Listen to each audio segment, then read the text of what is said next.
असहिष्णुतार चरम पराकाष्ठा आज विरोधी दल पुणी थे देखी सबुठार बड़ विडंबना है ओडिया अस्मिता कथा कौ माने कहते आपण मैंने काली देखि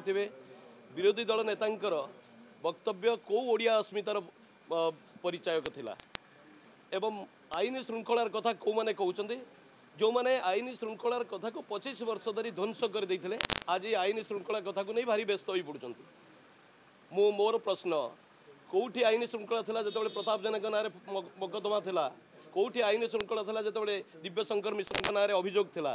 कौटी शोता आईन श्रृंखला जो अरुण साहू ना अभियोग था आज व्यस्त हो पड़ुं मात्र 40 दिन कथा ओडिया अस्मितार कथा कौ मैंने उठाऊँ जो मैंने ओडिया को कृतदास करार कथा कहते जो मैंने रिमोट कंट्रोल रे अण ओडिया शासकों द्वारा परिचालित होते आज से माने व्यस्त विव्रत हो पड़ी ओडिया अस्मितार कथा कहते जोटा कि ओडिशावासी भल भाव अनुध्यान करते व्यस्त कौन मात्र 40 दिन भितर आज पूरा विव्रत हो पड़ते धैर्य धरतु मोहन चरण माझी नेतृत्व में जो भारतीय जनता पार्टी सरकार निश्चित भाव में ओडिशावासी आशा आकांक्षा पूरण कर प्रत्येक गरीब गुरुवा लोकंर जो भरोसा अच्छी पूरा सामग्रिक भाव में एक विकसित ओडिशा करने जो लक्ष्य अच्छी निश्चित भाव में पूरण हम एवं जो कथा को लेकर विरोधी दल ये प्रश्न उठाऊँ आपण मैंने देखिथे से प्रश्न निजे विरोधी दल को आउ थे पचारतु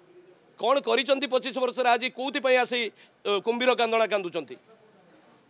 ये आज बारंबार प्रश्न काल को बातिल कले शून्य काल कथा रखिपारि था रेकर्ड होता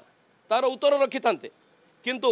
कौन सी प्रसंग को नहीं ठिकना ढंग से विधानसभा उपस्थापित करिवार व्यवस्था अच्छी से व्यवस्था करंतु ना सबु प्रश्नर उत्तर रखा सरकार प्रस्तुत अच्छी